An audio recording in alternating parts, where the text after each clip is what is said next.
Merci de nous retrouver pour votre émission Toute la vérité, comme tous les dimanches. Aujourd'hui, un plaisir de recevoir pour cette émission le ministre Abdou Karim Fofana. Monsieur le ministre, bonjour. Bonjour Birahim, c'est un Merci plaisir déjà. de vous recevoir. Merci de nous accueillir. Je le rappelle, ministre de l'Urbanisme, du Logement et de l'Hygiène publique. J'ai envie de dire de nous accueillir dans une maison qui a coûté ou vous a coûté 600 millions de francs CFA. Ça a été une rumeur que vous avez vite démentie. Vous confirmez déjà que dans l'antre dans lequel vous nous accueillez... Vous savez, c'est la maison dans laquelle j'ai déménagé. Vous voyez qu'elle n'a rien d'extraordinaire. C'est une maison comme toutes les maisons du point E. Nous, les hommes politiques, nous sommes souvent en proie à beaucoup de fantasmes, beaucoup de fausses informations. Bon, on comprend, c'est souvent le jeu politique, les coups bas des... Moi, je ne parle pas d'adversaire. C'est une chère Tidiane ici, d'ailleurs, non amul, comme on dit en Wolof, non amul, ouais, soppe boussari.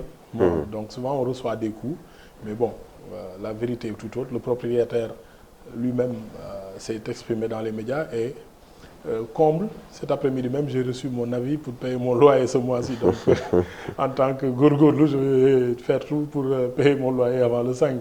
Est-ce que ce n'est pas la position du ministre que vous êtes déjà au sein même d'un gouvernement qui quelquefois est pris à partie par des hommes politiques, disons, de l'opposition, mais surtout la position que vous occupez aujourd'hui en tant que ministre de l'Urbanisme, du Logement et de l'Hygiène publique, qui pourrait être préjudiciable peut-être à votre image? Peut-être bien, mais vous savez, on s'engage en politique pour avoir des responsabilités, mais aussi on a des responsabilités pour les exercer.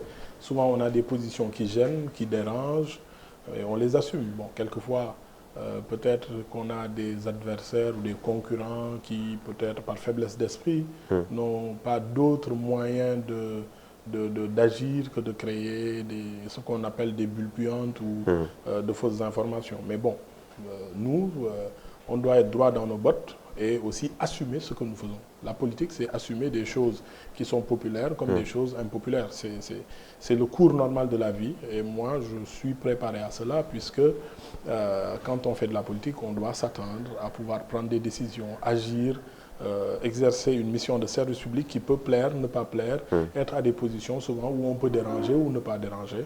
Bon, je n'ai pas la prétention de déranger ou d'être un personnage, voilà. Mais en réalité, nous sommes dans un landerneau politique où quelquefois il y a des usages. Bon, je trouve quand même que c'est moins grave que dans d'autres pays.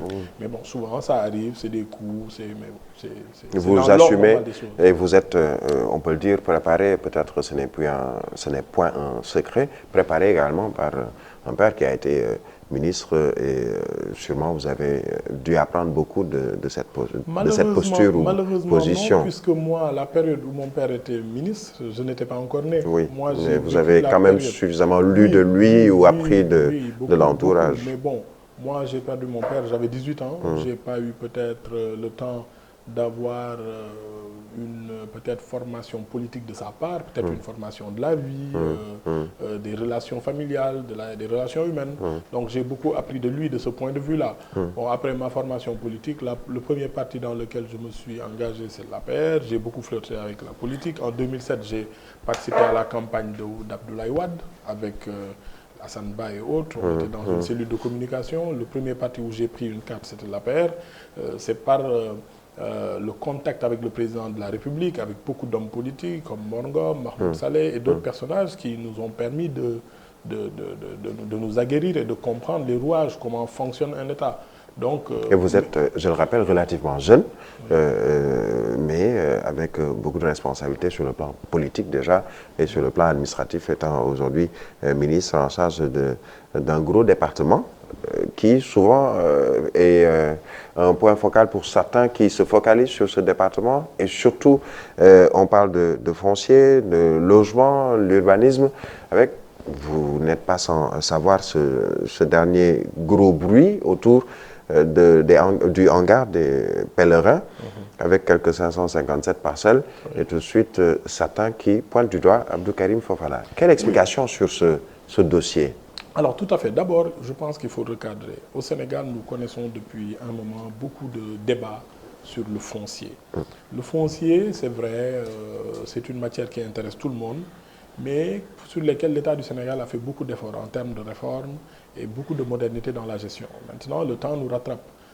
La loi sur le domaine national dans les années 60, la loi sur le domaine de l'État, le code du domaine de l'État, mais depuis, il n'y a pas eu de grosse évolution. Aujourd'hui, vous prenez un exemple, le président de la République a pris un décret pour corriger un certain nombre de choses. Vous avez suivi l'affaire Ndengler. Je ne suis pas là pour dire qui a raison ou qui a tort, mais ce qu'on a noté, c'est que entre un conseil municipal et un sous-préfet, on pouvait attribuer 300 hectares de terre à un citoyen lambda ou un businessman ou un chef d'entreprise, un promoteur d'agrobusiness. Encore une fois, je ne suis pas là pour dire s'il en est capable ou si c'était opportun ou pas. Mais ce que le président de la République a fait, et c'est une amélioration notoire de la gestion foncière, c'est de mettre sur pied un dispositif de contrôle de légalité et de contrôle d'opportunité de ce qui se fait sur le foncier. Aujourd'hui, est-ce que vous trouvez normal que malgré le pouvoir qui est transféré par le Code des collectivités territoriales au maire, le pouvoir de délibération, qu'on puisse, pour des surfaces aussi grandes, pour des surfaces aussi importantes, pour une valeur aussi importante qu'un maire, entre le conseil municipal et le sous-préfet, qu'on puisse attribuer 300 hectares sans un contrôle peut-être à un niveau plus élevé de l'État. Et le président, sans toucher au pouvoir des maires, qui est dans le Code des collectivités territoriales, par la loi, l'État a un pouvoir de contrôle de la légalité des actes par ce qu'on appelle une approbation. Maintenant, ce qu'a dit le président de la République, c'est que jusqu'à 10 hectares, on considère que c'est un petit projet agricole ou autre, on peut laisser le sous-préfet en apprécier. Mais entre 10 et 50 hectares, il faut remonter le niveau. Il faut faire en sorte que le préfet de département. Et au-delà de 50 hectares, c'est le gouverneur. Mais attention, le gouverneur peut approuver, mais il doit faire immatriculer son axe au niveau du secrétariat général du gouvernement. Qu'est-ce que ça signifie? C'est que le gouvernement sera au moins au courant. Pour éviter justement ces différents conflits, mais il y a également, vous parlez des différentes mesures qui ont été prises par le chef de l'État. Il y a eu une commission qui existe toujours sur la réforme foncière avec le ministre Souran, paix à son âme. Aujourd'hui, est-ce qu'on peut dire, avec ces différentes mesures qui sont prises, un décret signé du chef de l'État, qu'on va peut-être vers une situation où il y aura plus ou moins de conflits fonciers? Non, vous savez, les conflits fonciers, même dans les pays les plus développés, les pays peut-être où il y a davantage de concertation, de démocratie participative, il en existe. Maintenant, c'est un long processus. C'est un long processus. Le Sénégal n'est pas en arrière dans le peloton des pays qui ont modernisé leur système de gestion. Mais nous sommes arrivés à une croisée de chemins économiques. Qu'est-ce qui nous arrive? L'agriculture, avec le PSE, a pris une dimension extraordinaire. Je vous donne un exemple. Avant 2012, notre production d'arachide était de 400 000 tonnes. On a flirté même le 1 500 000 tonnes vers 2016, 2017 ou 2015. Notre production de riz était de 400 000 tonnes. On a dépassé le million durant la période 2012-2019. Notre production en horticulture a explosé. Nous avons davantage aujourd'hui d'électricité à un prix moins cher. Donc ce sont des éléments de compétitivité forts qui permettent au Sénégal d'attirer davantage d'investisseurs dans ce domaine-là.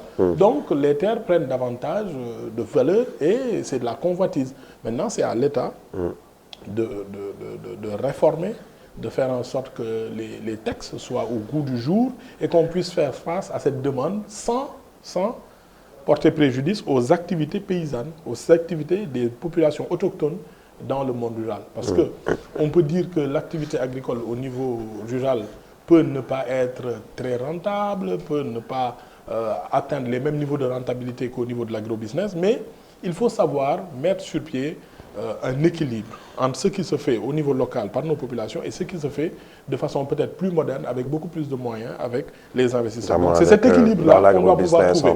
Moi, par exemple, je suis de ceux qui pensent que pour un projet agricole, on n'a pas besoin de titre foncier. Peut-être que le gouvernement va y réfléchir. Moi, je suis de ceux qui pensent, par exemple, qu'aujourd'hui, lorsqu'on fait une autorisation de lotir sur plus de 50 hectares, il faut réserver une zone, par exemple, aux activités artisanales. Je vous donne un exemple. Nous sommes à Dakar. Vous me voyez souvent faire des désencombrements et autres. Mais quelle est la cause du désencombrement? C'est d'abord parce qu'il y a des occupations irrégulières de la voie publique. Et anarchique. Et anarchique. Pourquoi il y a de l'occupation irrégulière et anarchique de la voie publique? C'est parce que peut-être qu'on n'a pas, dans nos planifications urbaines, créé des zones artisanales dédiées aux menuisiers, aux mécaniciens et aux autres métiers. Finalement, Dakar étouffe. Voilà, finalement, au-delà de l'étouffement de Dakar ou de toutes nos communes au Sénégal, nous avons un enchevêtrement entre la fonction habitat et la fonction activité. Et ce qui n'est pas normal. Dans les pays organisés, nous devons remédier à cela. Heureusement, le président a eu la belle initiative, l'audacieuse initiative de créer ce qu'on appelle les pôles urbains. Vous allez, par exemple, à Diamniadio, il y a une zone administrative, il y a des zones de logement, il y a des zones d'activité artisanale. Daga-Kholpa, nous allons veiller à ce qu'il en est. Mais moi, je milite pour que, dans le code de l'urbanisme, peut-être qu'on modifie un certain nombre de choses, de façon à ce qu'à chaque fois qu'on a un plan de lotissement qui dépasse 50 hectares dans une zone, qu'on puisse réserver certaines zones à l'artisanat. Si nous ne le faisons pas, les artisans viendront à côté des habitations, et c'est ce qui est la situation à Kaolack, à Saint-Louis. Vous avez une habitation, à côté vous avez une maison où on fait de la menuiserie métallique avec beaucoup de nuisances sonores et qui crée souvent des difficultés entre habitants. Alors qu'en est-il, je le disais tout à l'heure, de ce projet de 557 parcelles au niveau du hangar des pèlerins qui a fait sortir de leur gonds certains travailleurs, notamment des aéroports. Alors, première chose, il faut comprendre ce qu'est le rôle du ministère de l'urbanisme. Le ministère de l'urbanisme n'a pas un pouvoir d'affectation de foncier. Il n'y a pas un seul mètre carré que le ministre de l'urbanisme peut affecter à une personne. Sauf dans le cas des ZAC, les zones d'aménagement concerté. Qu'est-ce qu'une zone d'aménagement concerté? C'est vous, Birahim Touré, moi et d'autres. Il y a une zone que l'État met en place et dit, pour éviter les inondations, pour éviter l'occupation anarchique, pour éviter la binovilisation, il faut que l'on viabilise. Mais pour éviter aussi que les populations soient victimes, par exemple, de la spéculation foncière, on met en place un fonds, qu'on appelle un fonds ZAC, et vous venez souscrire. Vous dites, moi, j'ai besoin de 150 mètres carrés, ou j'ai besoin de 300 mètres carrés, je souscris. On vous dit, bon, le mètre carré, c'est à 10 000 ou 15 000 francs. Par exemple, la ZAC Mbao, à l'époque, je pense que c'était 9 000, 9 500. Le mètre carré. Vous payez par mètre carré, par exemple, 9 000 fois 1150 mètres carrés, ça va vous coûter un peu moins d'1 500 000. 6 mois après, on vous dit, la viabilisation est prête, il y a l'eau, il y a l'électricité, il y a la voirie, vous payez, et le ministre de l'urbanisme vous fait l'affectation, et vous allez au service des domaines pour signer le contrat. Parce que tous les actes qui concernent le domaine de l'État doivent faire l'objet d'un acte dressé par le service des domaines. C'est comme ça que ça fonctionne. Il y a aussi le cas des pôles urbains. Dans les pôles urbains, le ministère de l'urbanisme n'affecte pas, mais il autorise. Personne ne peut faire un acte dans les pôles urbains sans l'autorisation du ministère de l'urbanisme.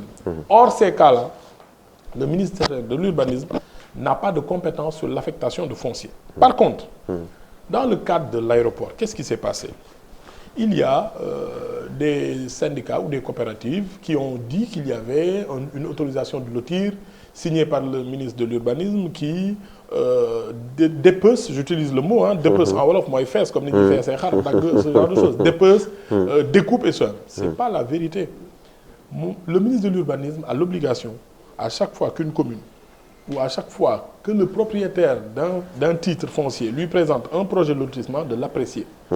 Lorsque le lotissement est conforme, le modèle de lotissement proposé est conforme à la réglementation. En vigueur. En vigueur. La réglementation, c'est quoi? Il y a une taille des routes à respecter. Il y a, par exemple, de façon basique, dans le code de l'urbanisme du Sénégal, on ne peut pas avoir une parcelle de moins de 150 mètres carrés. Si vous avez une parcelle de moins de 150 mètres carrés, on ne doit pas autoriser le lotissement.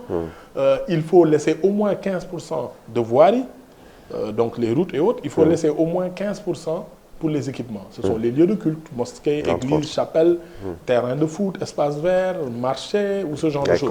École. Et le ministre ne signe qu'après avoir reçu les avis favorables des services, des concessionnaires de l'État. C'est l'ONAS, c'est la SDE, c'est quelquefois même la Sonatel, c'est Agiroute, c'est ainsi de suite, ainsi de suite. Donc c'est à l'issue de ce processus que le ministre de l'Urbanisme peut signer l'autorisation en indiquant qu'il est d'accord pour que cette zone puisse faire l'objet d'un lotissement de telle et telle façon. Maintenant, qu'est-ce qu'on nous reproche, moi, ministre de l'Urbanisme, de signer une autorisation de lotir? Mais moi, j'en signe 10 par mois au moins. Cette semaine, j'étais en train de travailler sur le plan de lotissement de Diaoubé. Ça n'intéresse personne, personne ne va me le reprocher. Puisqu'on ne parle pas de ministre ou d'autorité, entre autres, qui veulent un terrain à Diaoubé. Je fixe d'abord, on va prendre le temps. Oui, rien à cacher, je m'écarte sur table et je vous explique. Toute la vérité, comme on dit. Toute la vérité, voilà. Le nom est bien trouvé. Après, l'autre chose, nous sommes en train de travailler sur des plans à Medina Wandifa, sur Kermoussa, nous travaillons sur des plans à Toubacouta, mais ça n'intéresse personne. Ce qui est dommageable, c'est que des gens qui travaillent peut-être à l'aéroport, qui ont vu qu'il y avait un plan de lotissement et qui vont chercher un acte administratif, l'arrêté d'autorisation de lotir, et le brandissent dans les médias pour dire oui, on a dépecé, comme si c'était un crime. Moi, je suis ministre de l'urbanisme, mon rôle c'est d'autoriser les lotissements à chaque fois qu'ils sont conformes à la réglementation. Donc, ce n'est pas eux qui vont faire arrêter cette activité normative du ministère de l'urbanisme. Première chose. Deuxième chose, mais l'État du Sénégal, le service des domaines, gère le patrimoine immobilier non bâti de l'État du Sénégal, et même sur une partie du bâti. S'il y a une décision de l'État pour recaser les sinistrés de Tobago, je vais bloquer ça parce qu'il y a un syndicat ou une coopérative qui n'est pas d'accord. Et que demande la coopérative? Ce sont des affectations.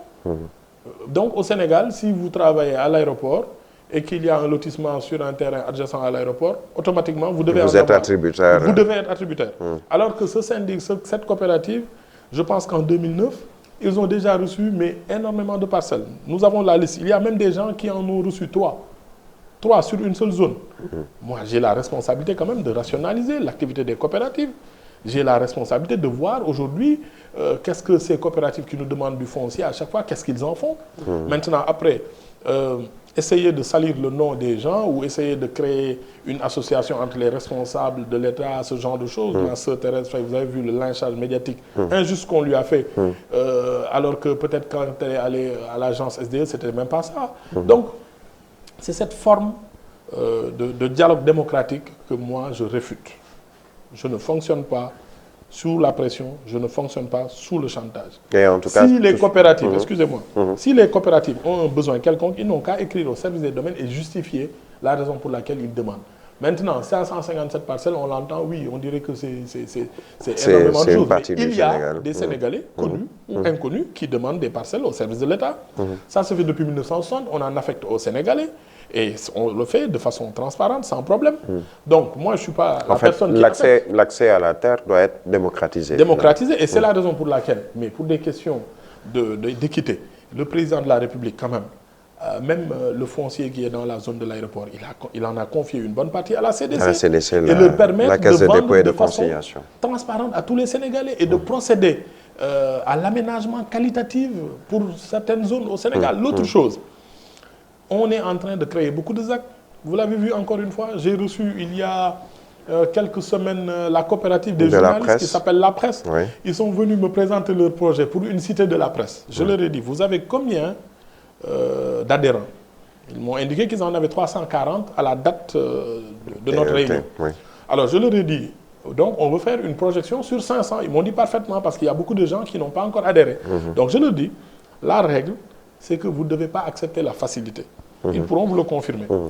Allez voir le service qui s'occupe des ZAC et vous cotisez comme tout le monde. Qu'est-ce que ça vous évite? D'avoir du foncier et de devoir aller chercher un système pour aménager, pour amener l'eau, l'électricité et la voirie. Par contre, si vous faites un système de cotisation où vous payez à l'État le montant de l'aménagement, on vous fait l'aménagement et vous êtes comme les gens qui habitent à la ZAC-Mbao. Tout à fait. Ils n'ont pas de problème d'inondation. D'assainissement. Ils ont acheté à moins de 10 000 francs aujourd'hui. Chacun, 10 ans, 15 ans après, chaque mètre carré vaut aujourd'hui plus de 100 000 francs. Mais parce qu'ils ont respecté les règles. Mais si vous voulez la facilité, demandez à l'État du foncier, après ça va finir par la spéculation. Moi, je n'y trouve pas d'intérêt. Et ils ont accepté. Ils ont fait un compte rendu qu'ils ont envoyé peut-être dans leur groupe WhatsApp. Et des personnes l'ont modifié en disant que le ministre a affecté 500 hectares. Voilà, je sais que 500 hectares, les journalistes sont une population, machallah, très importante, mais je ne sais pas ce qu'ils feraient avec 500 hectares. Donc ce sont des recommandations qu'on essaie de formuler souvent au corps de métier. Aujourd'hui, au Sénégal, les coopératives sont une forme organisationnelle très dynamique. Ils ont énormément de fonciers. Et même dans le cadre du programme 100 000 logements, le président de la République nous a demandé de les accompagner de façon à leur permettre de dépasser l'étape de l'acquisition foncière Justement, pour atteindre maintenant l'autoconstruction avec des modalités garanties par l'État. Je voulais justement aborder ce sujet dans le programme de relance économique. Des 100 000 logements. On a vu dans d'autres pays également des programmes similaires. Le Burkina Faso est peut-être à moins avec 10 000 logements, un programme de 30 000 logements ailleurs. La viabilité de ce programme ou ce projet de 100 000 logements et surtout la durée dans le temps. Puisque au Sénégal, on reproche un peu aux différents régimes, le vôtre en question, de mettre en exergue beaucoup de plans, de projets, mais dont la finalité, quelquefois, laisse à désirer, puisque même le deadline qui est imparti n'est presque jamais respecté. Birahim, moi je ne suis pas d'accord avec vous. Pourquoi? Parce qu'on a eu aussi beaucoup de programmes qui sont arrivés à terme et qui ont satisfait les Sénégalais. Je parlerai peut-être plus tard d'un autre plan qui, on en parlera. Qui fait débat. D'abord le PRACAS, tout ce qui est riz, tout ce qui est amélioration des programmes agricoles, le Sénégal l'a réussi. Je vous ai donné tout à l'heure les chiffres. Ce n'est pas par un miracle qu'on est passé de 400 000 tonnes d'arachide en 2011 ou 2012 à plus d'1 million, voire même 1,5 million en 2018-2017. Ce n'est pas par miracle qu'on est passé de 400 000 tonnes de riz à plus d'1 million de tonnes. C'est parce qu'on a travaillé, on a mis les moyens qu'il fallait. Cette année aussi, vous allez le revoir. Le Sénégal va avoir des productions agricoles records à cause de la pluviométrie, mais aussi à cause de l'anticipation du président de la République sur la stratégie de l'État. N'oubliez pas, le budget de soutien aux politiques agricoles en 2019 était de 40 milliards. Mais cette année, dès qu'on a su qu'il y aurait une pluviométrie très abondante, on a mis davantage de moyens dans l'agriculture, de plus de 50%. On est passé de 40 à 60 milliards. Donc c'est aussi un encadrement, c'est aussi une présence de l'État qui permet d'avoir tout cela. Donc on a des programmes qui fonctionnent et qui avancent. Dans celui du 100 000 logements. On a quand même, d'abord, je voudrais qu'on essaie de dépasser la question des slogans. Quand on dit 100 000 logements, on peut en faire moins ou on peut en faire plus. Je ne suis pas en train de mettre au rabais le programme. Bien sûr. Mais le plus important, c'est la dynamique. C'est la dynamique. Le 31 décembre 2023, par exemple, si nous ne réalisons que 60 000 ou 80 000 logements, mais je ne vais pas en rougir. Vous savez pourquoi? Parce qu'en 2011, les études ont démontré qu'au Sénégal, on ne produit pas plus de 4 000 logements par an. Et les logements qu'on produit, dans les 4 000, il y a des parcelles viabilisées, il y a de l'autoconstruction, il y a des logements sociaux, il y a des appartements de luxe, il y a. Donc, le déclic que le président veut proposer, c'est de faire en sorte que les acquéreurs puissent avoir un logement à des tarifs plus accessibles. On cible une baisse du prix du logement de 40%. Pourquoi? Parce que dans un logement, il y a le prix du foncier et de l'aménagement, qui représente à peu près 39%. Il y a aussi le prix, il y a la fiscalité et les droits de douane, qui représentent aussi 39%. Et le président de la République, on lui a proposé, il l'a accepté, que si ces deux éléments du prix du logement sont pris en charge par l'État. Par l'État du Sénégal. Donc, on pourra opérer une baisse de 40%. Ce ne sera pas comme la baisse du prix du loyer, une loi votée et tout, mais qui finalement, on a vu ce qui s'est passé. Non, pas du tout. Pas du tout. Ce qu'il faut dire, c'est que sur la baisse des loyers, il y a eu beaucoup de personnes qui en ont bénéficié, mais il y a eu aussi des gens qui n'en ont pas bénéficié parce qu'il y a eu des bailleurs, des propriétaires qui n'ont pas joué le jeu. Ça aussi, c'est une question de patriotisme et de respect des décisions de l'État. On peut comprendre les effets de marché et autres. Mais c'est une volonté politique, on l'a mis en œuvre. Il y a eu des gens qui en ont bénéficié, il y a eu des gens qui n'en ont pas bénéficié. Mais aujourd'hui, ce n'est pas un vœu pieux. Ce n'est pas un vœu pieux. Aujourd'hui, un objectif que vous voulez atteindre. Aujourd'hui, ce qui vous montre que ce n'est pas un vœu pieux, c'est que l'État du Sénégal s'est doté de deux éléments qui ont toujours manqué dans les politiques de logement. D'abord, un fonds de l'habitat social.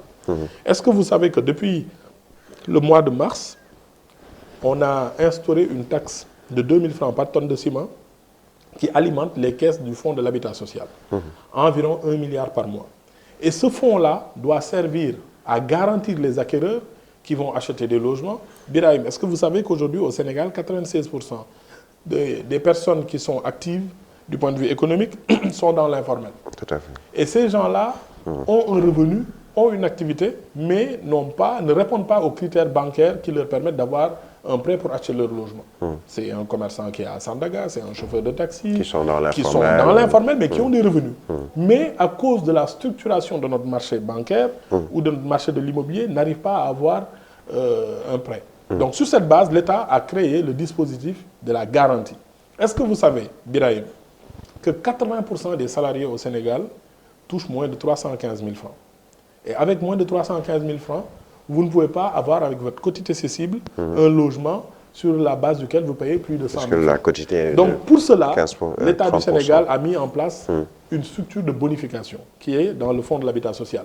Donc ce n'est pas un vœu pieux, nous avons les structures. L'autre chose, c'est la mise à disposition du foncier aménagé de façon équitable. C'est la raison pour laquelle on a créé la SAFRU, on lui a confié la zone de Daga-Kholpa pour effectuer un aménagement équitable sur la base des fonds de l'État. Vous parliez tout à l'heure de foncier. Il faut féliciter le président de la République.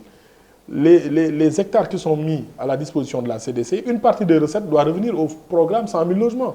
Donc, pour permettre de finaliser ce programme. Nous reviendrons sur non, mais attendez, je vais vous expliquer très rapidement. Je vais finaliser là-dessus. Juste une courte une pause et l'on revient. C'est un système de solidarité nationale.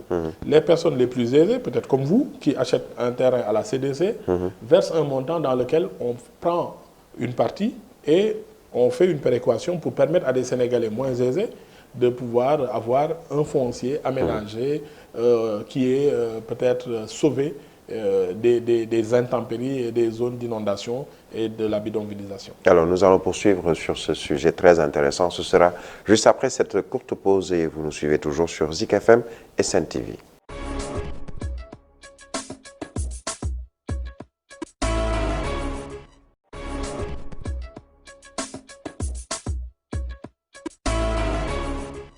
Voilà, merci de nous retrouver pour la seconde partie de votre émission. Toute la vérité, je le rappelle, avec aujourd'hui le ministre de l'Urbanisme, du Logement et de l'Hygiène publique, M. Abdou Karim Fofana. On parlait tout à l'heure de ce qui n'est plus un vœu pieux, mais un objectif à atteindre pour le régime en place et peut-être un autre régime qui viendra vous succéder, à savoir celui des 100 000 logements. Finalement, on peut rassurer le Sénégalais lambda qui voudrait, le taximan ou un journaliste ou mon cadreur, acquérir un logement. Cela se fera et c'est possible techniquement et financièrement, ça pourra se faire. L'option de l'État du Sénégal, du président de la République, est de démocratiser l'accès au logement, de démocratiser l'accès à la propriété. Être propriétaire de son logement ne doit pas être un privilège destiné juste aux fonctionnaires. Voilà. La démocratie, ce n'est pas seulement un concept politique, c'est un concept économique aussi. Je ne sais pas si vous avez lu Hernando de Soto qui parle du capital mort. Nous avons beaucoup de personnes aujourd'hui au Sénégal qui habitent des zones où ils n'ont pas de titre. Ils se battent pour être propriétaires de leur maison. Ils mettent 50 ans pour construire une maison. Donc, c'est le premier élément d'injustice. Donc, le président a cette volonté. Nous y travaillons. Nous avons les moyens pour le réaliser. Je vais vous rappeler juste une chose. Je vous ai donné beaucoup de chiffres tout à l'heure, mais je vous reviens avec un autre chiffre. En 2012, on avait à peu près 300 000 Sénégalais qui étaient demandeurs de logement, qui ont la capacité de financer leur logement, mais qui n'avaient pas un produit adapté, c'est-à-dire un produit qui répondait aux critères de leurs revenus. Mais l'autre chose aussi, c'est qu'ils n'ont pas le système d'accompagnement qu'il faut pour un acquéreur. Donc c'est le financement et tout ça. Donc aujourd'hui, on a le dispositif, on va y travailler, mais je vous ai dit au début, si nous arrivons à en faire 80 000 dans les 3 ou 4 prochaines années, ça veut dire que nous aurions multiplié par 4 la capacité de production du Sénégal. Parce que nous étions à 4 000 logements par an. Si nous en faisons 60 000, 80 000, 100 000, ça veut dire que nous aurons vraiment explosé les capacités de production du Sénégal. Donc notre objectif, c'est d'en faire 100 000, mais moi, on ne va pas me mettre des complexes à me dire, oui, vous avez des 100 000, mais vous en avez fait 95 000. Ça, ce n'est pas un débat sérieux. Nous y travaillons. Le plus important est de créer une dynamique qui permette aux Sénégalais d'accéder au logement de façon plus facile. Dynamique, surtout une politique. Est-ce que ce ne sont pas les politiques, je parle des hommes qui exercent cette profession ou ce métier, c'est selon, ou ce passe-temps, qui voudraient peut-être vous mettre des bâtons dans les roues dans les différentes informations distillées à travers la presse concernant certains plans qui finalement ne fonctionnent pas. Le cas, par exemple, du programme ou du plan décennal de lutte contre les inondations. Oui, je pense que aussi, il faudrait quand même, dans la manière de faire de la politique, garder la dignité qui sied à la fonction politique. Je pense que le malheur ou les difficultés des populations sénégalaises ne doivent pas être utilisées dans les combats politiques ou les échanges politiques. Nous avons vécu avant même 2010, beaucoup de situations difficiles dues aux inondations. Ce qu'on a noté, c'est qu'il y a ce qu'on appelle le changement climatique. Vous avez vu c'était des prévisions. Oui, vous en avez parlé tout à l'heure que il y avait comme prévision, par exemple, une forte pluviométrie sur le plan agricole pour avoir peut-être des rendements meilleurs. Ce qu'il faut savoir, vous parlez de l'usage des inondations pour peut-être créer un débat politique qui n'existe pas. Il n'y a pas d'infrastructure au monde qui puisse résister à certaines intempéries. Nous l'avons vu. Ce n'est pas seulement l'État du Sénégal, mais vous avez vu ce qui s'est passé. On a vu que du Soudan au Sénégal, pratiquement tout l'axe a été touché. Il y a des zones, des régions, le Niger, le Burkina, où 25% de la production agricole est perdue. Vous avez vu aux États-Unis, en Arizona, il y a eu des difficultés de cette nature. Le Royaume d'Arabie Saoudite, vous avez vu ce qui s'est passé à Médine. Vous avez vu en France, c'était dans le Var, le Gard. Voilà, et dans d'autres régions. Au Maroc, 7 morts dans beaucoup de pays. L'Afrique du Sud, qui est le géant d'Afrique en matière économique. Donc, ce n'est pas une question de négligence. Maintenant, le plan décennal, c'est une grande initiative. C'est-à-dire, vous savez, le leadership, comment on l'exprime? Quand il y a des difficultés qui sont récurrentes, c'est d'avoir le courage de trouver des solutions, de chercher des solutions. De proposer et de mettre sur pied des solutions. Et c'est ce que le président de la République a fait. Au-delà de cette solution, de cette politique mise en place, c'est d'avoir la crédibilité pour pouvoir trouver des financements extérieurs ou avoir aussi le sérieux et l'organisation pour pouvoir orienter le budget de l'État sur ces questions. Parce que, on nous l'a toujours dit, travailler sur les inondations, sur l'assainissement, ça n'a pas de gain politique. Si vous le faites, les populations ne vont jamais vous remercier parce que ce sont des réalisations enterrées. Moi, je pense que nous devons ôter de notre tête cette mentalité peut-être post-coloniale de l'Africain. Nous travaillons pour nos populations et c'est ce qu'a amené le président de la République. Donc, un programme ambitieux. Le programme ambitieux, il est composé de 3 grandes parties. C'est les études d'aménagement et autres. C'est le pompage des eaux pluviales, la gestion des eaux pluviales. Et le relogement d'abord. La restructuration et le relogement. Et l'État du Sénégal y a bien travaillé. Je cite souvent des exemples.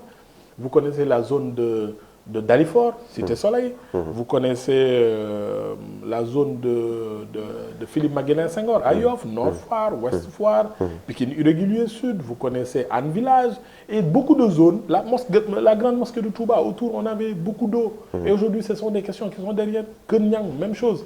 Donc, on a fait beaucoup d'efforts. Malheureusement, on doit continuer ces efforts-là parce que quand même, il y a encore des populations sénégalaises qui sont aujourd'hui, qui en souffrent, mais qui n'ont malheureusement, prenons le cas de Kermassar, où le chef de l'État s'est rendu comme avant de faire sa tournée économique, où des hommes politiques et même des observateurs ont reproché au président de la République d'avoir, par devers lui, cherché un gain politique en parlant notamment de la départementalisation de Kermassar, alors que ce sont des populations qui sont dans les eaux, qui souffrent justement de ces inondations et qui n'ont pas réellement senti, selon certains en tout cas, la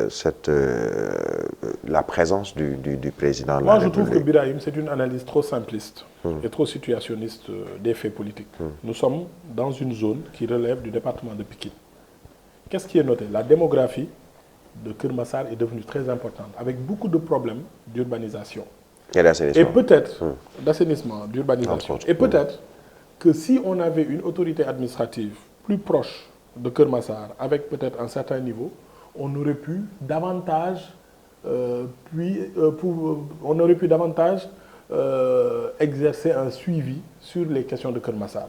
C'est comme ça. À chaque fois qu'il y a une démographie importante, il y a une période où Pikine et Guédiawaye n'étaient pas deux départements, on parlait du département de Pikine-Guédiawaye, n'est-ce pas? Donc aujourd'hui, l'évolution démographique, les problèmes de développement urbain font que Kermassar a atteint un niveau où peut-être il n'est plus compatible d'avoir une gestion au niveau juste du département de Pikine. Pourquoi attendre ce moment pour parler de ce département?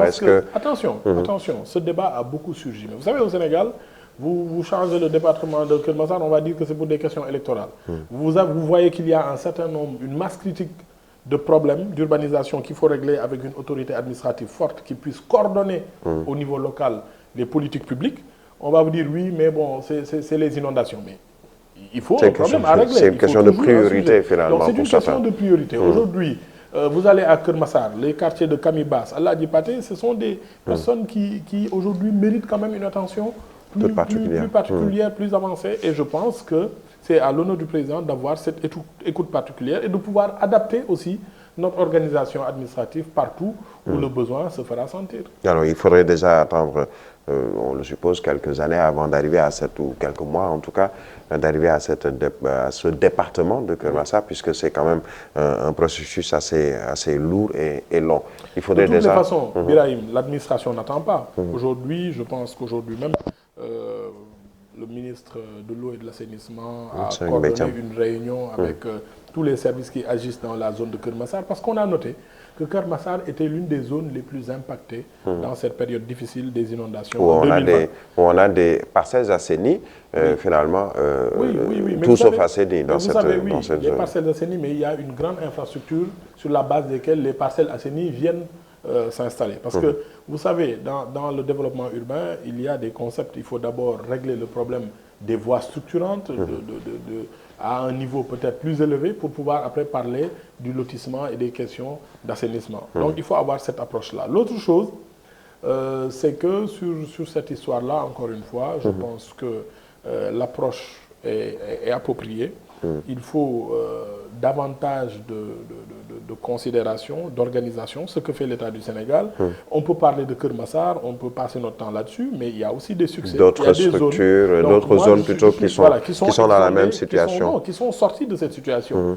Donc, on a un programme décennal. Au bout de 8 ans, on ne peut pas nous demander la totalité des résultats qu'on avait promis sur la 10e année. Mais est-ce que le Sénégalais est en droit de demander au moins un bilan d'étape ou un bilan par rapport à ce programme? Ce qui a été fait, certains voulaient que cela passe par l'Assemblée nationale qui finalement a mis en place une mission d'information, même si ce n'est pas ce que certains demandent, notamment de l'opposition qui souhaitait une commission d'enquête parlementaire. Comment appréciez-vous ce débat justement autour de... Moi, je pense que si on devait mettre en place une commission d'enquête parlementaire, on peut la mettre en place depuis 1960. Hein, parce que, attention, les inondations ne datent pas des années 2000. Les gestions antérieures, mais il s'agit d'une gestion nouvelle, surtout dans la mesure où le chef de l'État Macky Sall a rappelé en 2014 ce qu'il faut savoir, Birahim, c'est que les efforts qui ont été faits depuis 2012 en matière de gestion des inondations n'ont pas été faits durant les décennies précédentes. Donc, aujourd'hui, le problème qui se pose, c'est qu'on interroge ce qu'on a fait ces 10 dernières années, mais pourquoi pas ne pas interroger ce qu'on a fait en 80, dans les années 90, dans les années 2000. Ce sont des efforts continus. L'État, c'est une continuité. Mais si tous les gouvernements avaient mis au moins le 10e de ce que le président Macky Sall a mis entre 2012 et 2019 sur les inondations, aujourd'hui, on ne parlerait pas. En tout cas, il a demandé... Il est prêt à un débat justement autour de cette gestion des inondations. Parce qu'il est tout à fait à l'aise sur le sujet. Et le niveau de réalisation qu'il a fait durant ces 7 dernières années n'a jamais été fait au Sénégal. Mais souvent, on sanctionne un régime justement, positivement ou négativement, justement pour avoir une évolution sur les différents secteurs qui seront touchés. Le plus important, ce n'est pas la sanction. Le plus important, c'est la conscience personnelle. Le Sénégal existe depuis 1960. Les inondations, ce n'est pas depuis 2012 qu'on les connaît. Qu'est-ce qui a été fait pour que la Cité Soleil sorte des inondations? Qu'est-ce qui a été fait pour que Pikine Irrégulier Sud en sorte? Qu'est-ce qui a été fait pour que Anne Plage en sorte? Qu'est-ce qui a été fait pour que Nord Foire en sorte? Qu'est-ce qui a été fait pour que Colobane en sorte? Qu'est-ce qui a été fait pour que Kerniang en sorte? Qu'est-ce qui a été fait pour que Touba en sorte? Si ces mêmes efforts avaient été faits depuis 1960, je pense qu'aujourd'hui, on ne parlerait pas de problème d'inondation au Sénégal. Maintenant, il faut savoir rendre à César ce qui appartient à César. Tous les chefs d'État du Sénégal ont eu la chance et l'honneur de servir le Sénégal comme il fallait. Nous sommes très fiers de nos chefs d'État. Cependant, je dis, et je l'assume, cette séquence 2012-2019 a été la séquence durant laquelle on a le mieux et le plus, du point de vue quantitatif comme qualitatif, traiter les questions d'inondation. Avec quelques 767 milliards de francs CFA c'est un budget prévisionnel. Encore une fois, on cherche souvent à semer le doute et la zizanie dans la tête des Sénégalais. On n'a pas dépensé 767 milliards. Il s'agit d'un plan et d'une prévision. Lors des études sommaires, indiqué qu'on avait besoin de 767 milliards. Et puis sur cette base, on a exécuté un programme qui, après 8 ans, on peut bel et bien faire. Aujourd'hui, nous sommes dans une démocratie. Dans une démocratie, l'une des premières exigences aujourd'hui, c'est la reddition des comptes. Et nous le faisons tous les jours. Donc, sur ce sujet, nous sommes à l'aise. Et comme je vous le dis, si on nous demande de dire qu'est-ce qui a été fait sur ces 7 dernières années, nous serons à l'aise de le faire. Mais il faudrait aussi qu'on voit sur la question de l'eau, l'accès à l'eau, sur la question de l'électrification rurale. On oublie ces choses-là. Je donne un exemple. On oublie que entre 2012 et 2019, le Sénégal a doublé sa capacité de production en électricité. Entre 2012 et 2019, je vous donne juste un exemple. Le Sénégal a presque doublé sa capacité de réception d'étudiants dans les résidences universitaires. Entre 2012 et 2017, on a fait presque 50% de tout ce qu'on a fait de 1960 à 2012 sur les questions d'électrification rurale. Donc on est à l'aise. On choisit un régime que chacun brandisse, pour une politique justement pour le mieux-être des Sénégalais. Donc je ne dis pas qu'on est meilleur, mais on a rempli notre mission sur la séquence 2012-2019. Alors, nous restons avec le politique. On atteste la réduction de la pauvreté, aller interroger les études de la Banque mondiale sur la réduction de la pauvreté. Aujourd'hui, personne ne peut dire que le programme des bourses de solidarité familiale sont un échec.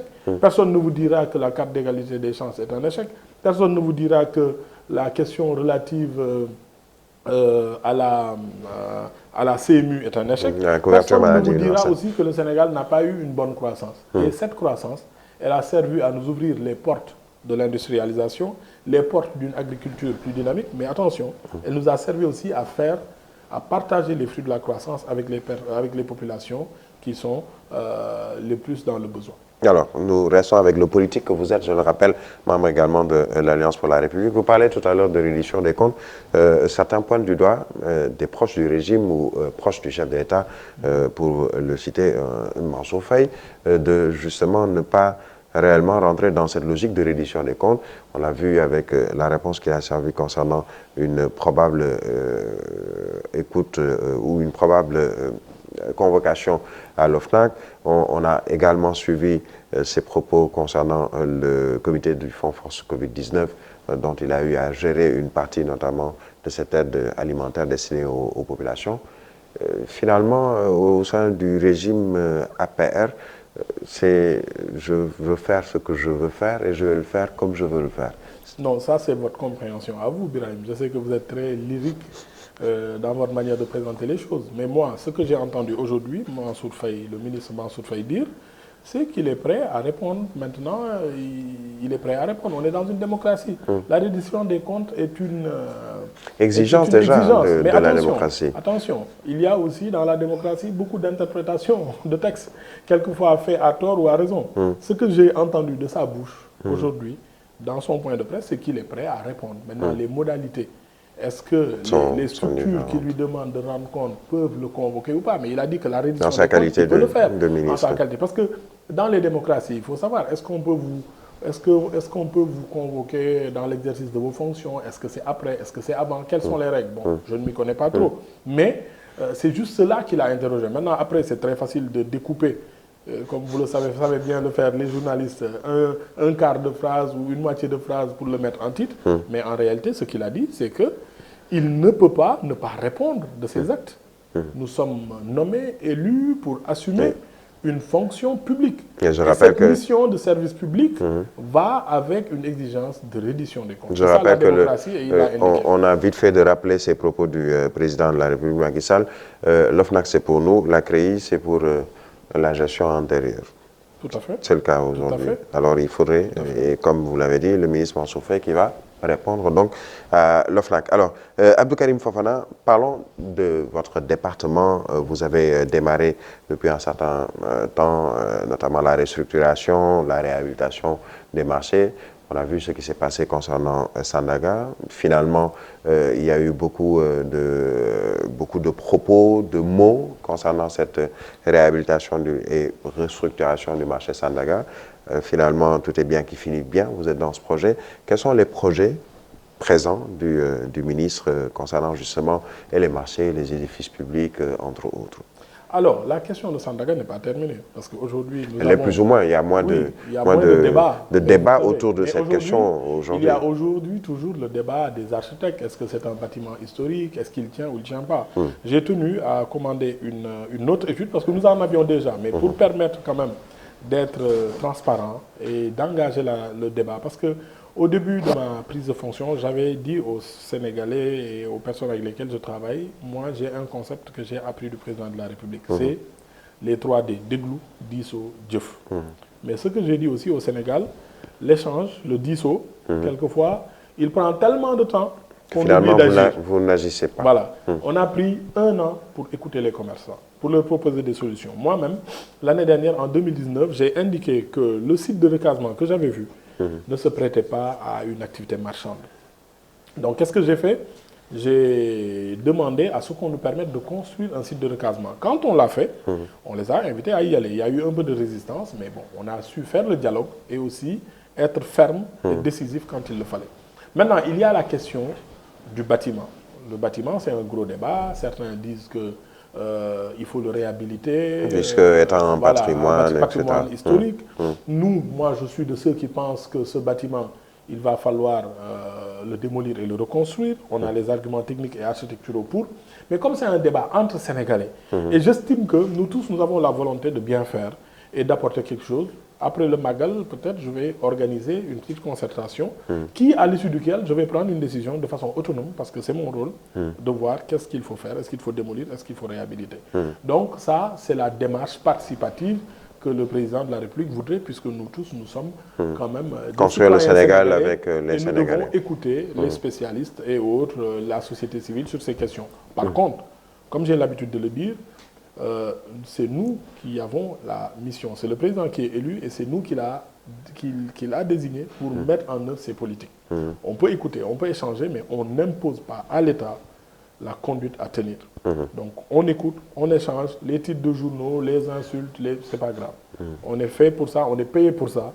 Par contre, on va échanger de façon respectueuse, de façon ouverte, mais à l'issue, on a des projets publics, le temps est court, il faut réaliser les projets, on va prendre une décision. Vous restez toujours sur les dialogues, puisque il s'agit surtout de dialoguer, mais surtout d'avancer. Parlons justement de ce dialogue, on l'a vu national, dialogue politique, qui a accouché de certaines mesures qui seront prises.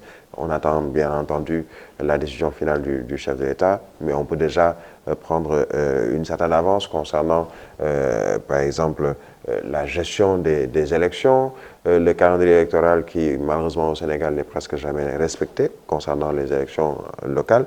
Est-ce qu'on peut dire que les hommes politiques, finalement, ont juste négocié entre eux sur le dos des Sénégalais concernant ce dialogue? Non, pas du tout. Parce que, vous savez, le président de la République, à l'issue de sa réélection en 2019, n'était pas obligé de convoquer un dialogue national. Il avait les coups des franches, il avait sa majorité parlementaire et il avait aussi sa réélection, 58%. Je rappelle que même le président Wade en 2007 n'a pas été réélu avec 58%. Donc une majorité forte et écrasante. Mais malgré tout, nous sommes un pays avec une tradition d'échange et de dialogue. Il a voulu rassembler tout le monde et créer des consensus forts. D'abord, le PSE, il y a des gens qui ne sont pas de la majorité présidentielle, mais qui soutiennent le PSE. Les questions électorales, c'est toujours un problème. Est-ce qu'il faut le parrainage? Est-ce qu'il ne le faut pas? Des questions comme ça. L'autre chose, nous allons vers un tournant économique fort. Et souvent, on nous reproche, nous, hommes politiques, d'être sur des sujets politiques, des sujets même politiciens, ce qui est plus important pour l'économie et le social. Pour les citoyens. Produire plus, produire mieux et répartir de façon équitable les ressources du Sénégal. Donc, créer un dialogue, non pas politique, mais un dialogue national, avec plusieurs composantes. Le dialogue politique, le dialogue social, les artistes et autres. C'est notre tradition. Et il ne faut pas quand même en rougir, il nous faut assumer cette particularité du Sénégal. Le président l'a fait. On l'a vu que c'est le dialogue politique qui a plutôt phagocyté fait oublier les autres aspects du dialogue national. En démocratie, il y a un relais pour l'information et ce sont les médias. Malheureusement, nous vivons sous votre dictat. Si vous êtes plus intéressé par le dialogue politique, les Sénégalais le subissent. Mais le dialogue social, il est important. Le dialogue économique, il est important. Vous avez vu que le président vient de tenir le conseil présidentiel sur la relance, sur la relance de l'économie. Mmh. C'est des choses nouvelles au Sénégal qu'on ne connaissait pas. Ouvrir, échanger, les gens demandent beaucoup de crédit budgétaire dans des secteurs. Le président a eu la bonne lecture de dire et d'avoir le courage d'exprimer ceci. Pas de crédit budgétaire sans réforme. Nous sommes un pays qui avance avec beaucoup de croissance, mais il nous faut réformer certains secteurs pour arriver à consolider nos résultats, la valeur ajoutée que nous créons et pouvoir permettre à chacun des Sénégalais d'en profiter. Donc ça, c'est important. Mais le dialogue politique aussi, il est important parce que c'est le moyen par lequel on détermine nos dirigeants, que ce soit dans les collectivités territoriales, que ce soit dans les institutions. Donc, il est important de dialoguer. Donc, je ne suis pas d'accord avec vous si vous dites qu'on a négocié. De toutes les façons, soit on élit Paul ou on élit Jean. Mais quand Paul est élu... On suppose par exemple que même concernant les élections locales, qui malheureusement risquent de ne pas se tenir à date, et des gens de l'opposition, en tout cas au sein du dialogue ou plénipotentiaires au niveau de la table du dialogue, et ceux du pouvoir, pratiquement ont le même langage. On ne pourra pas tenir ces élections, par exemple, à date. Je suis tout à fait d'accord, mais les élections locales en 2001 ne sont pas tenues en 2001, elles se sont tenues Ça fait déjà plusieurs dizaines d'années que les élections locales sont très souvent reportées. Les élections, une vingtaine d'années maintenant. Les élections locales de 2007 se sont tenues en 2009. Le président de la République, quand même, je pense que toutes les élections ont été tenues durant la même année, même s'il y a eu des reports, ce sont des reports de mois. Par contre, si on a l'opportunité, pour une fois, de s'asseoir autour d'une table... Et d'avoir un consensus fort. Avoir un consensus fort sur beaucoup de choses, pourquoi s'en priver? Moi, je ne sais pas pourquoi quand l'Allemagne est dirigée aujourd'hui par une coalition opposition-pouvoir, tout le monde applaudit. Et quand au Sénégal, nous avons un consensus fort autour du dialogue national ou du dialogue politique, vous voulez nous dire que vous négociez autour de...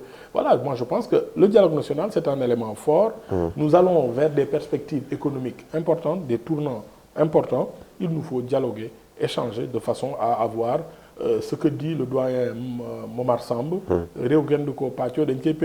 Alors, Abdou Karim Fofana, homme politique, avez-vous des options ou un avenir, on parlait tout à l'heure des élections locales, pensez-vous un jour concourir pour le suffrage de certains Sénégalais dans une localité, comme certains le font de plus en plus? Un homme politique sans ambition, ça n'existe pas. Je vous rassure là-dessus.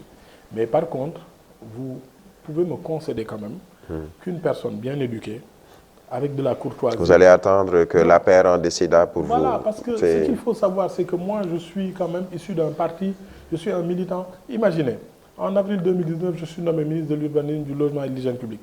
Mais il y a combien de jeunes de l'APR, peut-être qui ont le même niveau de formation, le même niveau de parcours, et peut-être de parcours politique, et peut-être des gens qui sont plus méritants que moi, qui auraient pu être à ma place. Donc, moi, je dois avoir cette loyauté quand même, d'avoir une discipline de parti. Au point, je vous donne un exemple. Depuis des années, je travaille avec le docteur Malik Diop, avec Pape Maël Diop, DG des ADS. Nous sommes tous ensemble dans la coalition Benno Bokk Yakaar. Mais pourquoi je vais me mettre devant la caméra et dire oui, je serai candidat alors que ce n'est pas une question qu'on règle devant une caméra. Tout le monde connaît mon ambition, mais quand même, la moindre des courtoisies et la bonne éducation exigerait... Cela peut créer quand même des frustrations. Mais au-delà de ça, c'est une question de bienséance. Moi, je pense qu'il y a des choses, il faut en discuter avec les gens qui sont autour de vous, les gens qui sont dans votre coalition, parce que c'est des leaders comme moi, même si je suis le ministre quand même, je leur dois respect. Ce sont des gens qui ont un parcours politique éloquent, qui ont beaucoup travaillé pour la coalition Benno Bokk Yakaar. Ce serait vraiment pas courtois que je me mette devant eux. Par contre, moi, je suis un homme politique. Et je serai partout où le devoir m'appellera. Où le président vous désignera, finalement. Partout. Alors, nous allons, sur ces mots, peut-être terminer cette émission. On aurait pu parler d'autres, pour ne pas faire trop de politique, de la posture de certains hommes politiques jeunes comme vous, qui ont peut-être d'autres velléités, peut-être pour la présidence, qui ont été... qui ont tenté de combattre ou être des challengers pour l'actuel président, qui ont peut-être raté le coche. On aura une autre opportunité d'en parler. Je sais que vous savez de qui je parle, mais Ce sera une prochaine fois, Inch'Allah. Merci à vous, Monsieur le ministre Abdou Karim Fofana. Merci Birahim, cet échange a été intense et je vous remercie beaucoup. Et j'espère qu'on aura l'occasion de parler de tous ces autres sujets. Merci également à vous autres téléspectateurs et auditeurs de Sen TV et Zik FM. Dimanche prochain, un autre numéro et surtout, bon magal et surtout, prenez soin de vous. Restez toujours sur vos gardes concernant la gestion de cette pandémie, à savoir la Covid-19 et prudence sur la route.